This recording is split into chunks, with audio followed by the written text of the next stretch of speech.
Welcome. Imagine it's the last day of school, and you're getting ready to clean out a messy locker filled with papers and forgotten items. Suddenly you discover a hidden knob inside the top shelf.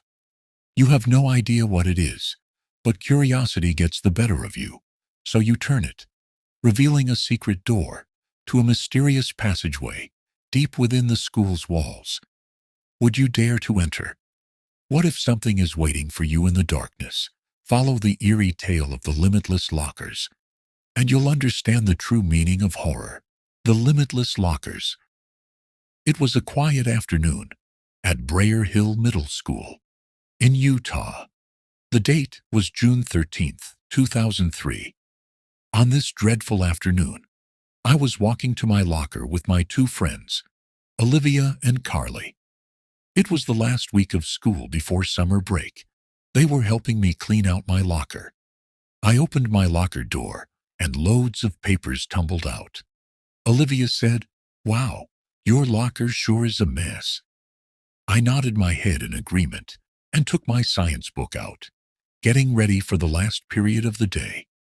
I brushed off the dust on the top shelf of my locker with the sleeve of my arm when it hit a solid object. I tried to take it out, but it wouldn't budge. I lifted my arm and got on my tippy toes to see what it was. I noticed a round, small knob on the shelf. Olivia and Carly peeked over my shoulder to see what I was staring at. "What is that?" Carly asked. "I'm not sure," I replied, turning the knob around a few times. I heard a clicking noise after the fourth turn. We all took a few steps back to see what had happened. I didn't notice anything until Olivia said something. "It looks like the backboard of your locker is lifted up a bit," Olivia said in a confused tone. I kneeled down and noticed that she was right. It looked like the backboard had risen. I told her to keep turning the knob so we could see if it lifts further. As Olivia turned the knob, Carly began to get impatient. She kneeled down beside me and pushed the board all the way up. Dust slowly drifted out of the new opening. I heard an ominous noise, almost like a groan. The noise was coming from the opening. All three of us looked at each other nervously before slamming the door of my locker. Bam! The locker slammed shut. I stood back up and said, "You guys heard that right?" They both nodded. "Have either of you seen a knob-looking thing in your locker?" I then asked.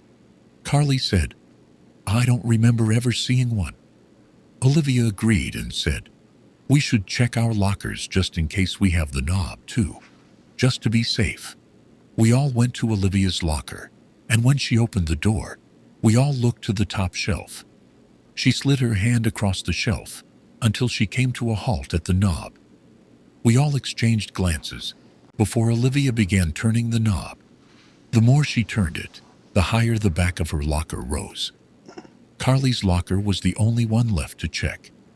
We dashed through the halls until we reached her locker. We went through the same process again, and sure enough, she had a knob on her top shelf as well. We were all puzzled as to why it was in our locker and why it was pulling the back of our lockers up. We then devised a plan. We would come to our lockers after school and climb through the opening to see what was in there. None of us were certain if it would be safe or even worthwhile to go in. But we needed to know what that noise was. Somebody could be living in there for all we knew.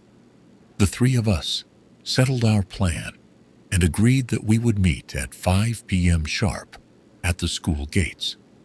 I went home and pondered what the strange noise could have been. What if somebody is actually trapped in there? I thought to myself. I started to grow worried and was wondering if it was even worth going into the lockers. What if we get stuck? I asked myself. I tried my best to catch up on some homework with the time I had before 5 o'clock, but I just couldn't focus. Soon it was 5 o'clock, and I had arrived at school.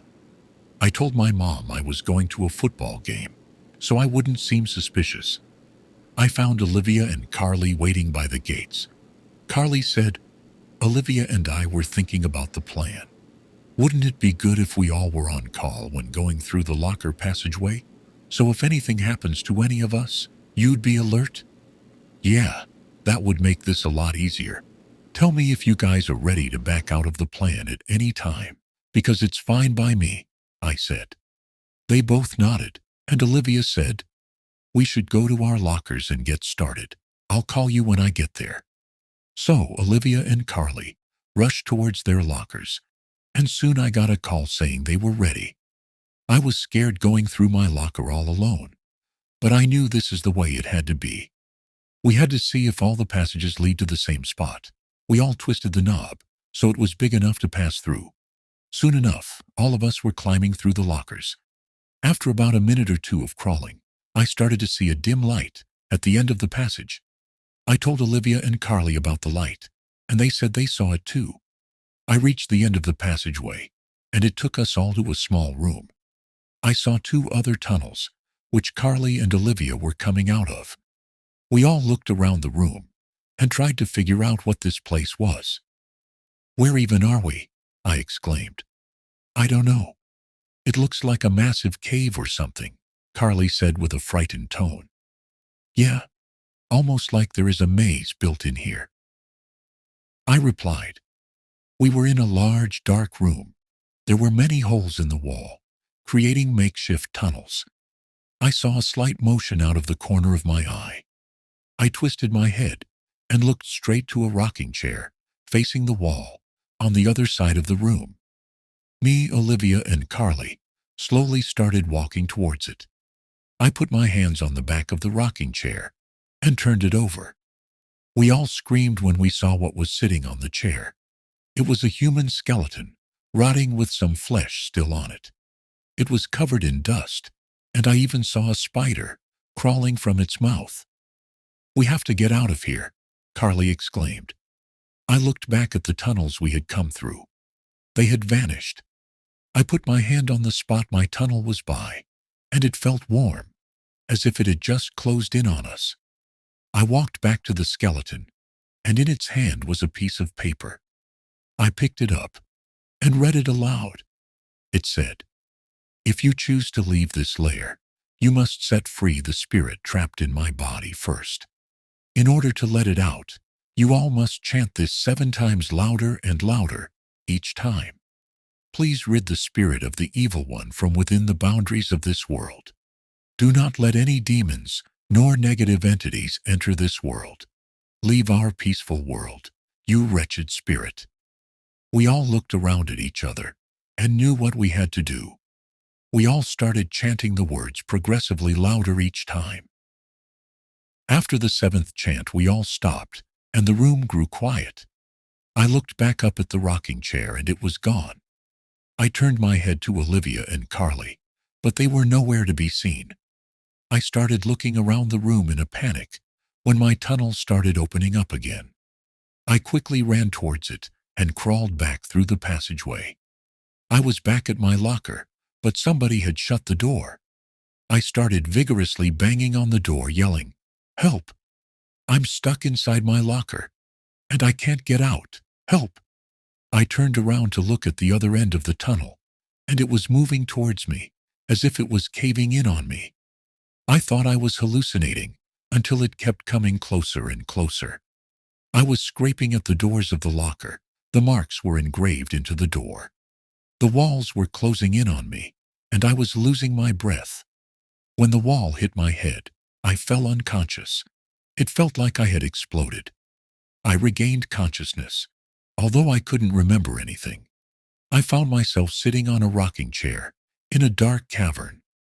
I tried to get up, but I couldn't move, almost as if I had lost my limbs. The only thing I could see was a note in my hand, and so as the darkness closed in and the echoes of their desperate chants lingered in the air, the friends were left grappling with the horrifying truth.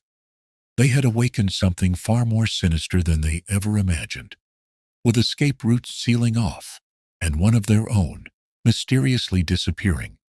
The remaining 2 were left to face the unknown in a room filled with secrets and shadows.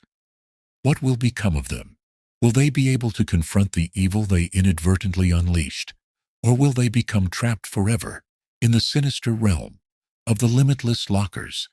Stay tuned for the next episode as we delve deeper into this chilling mystery.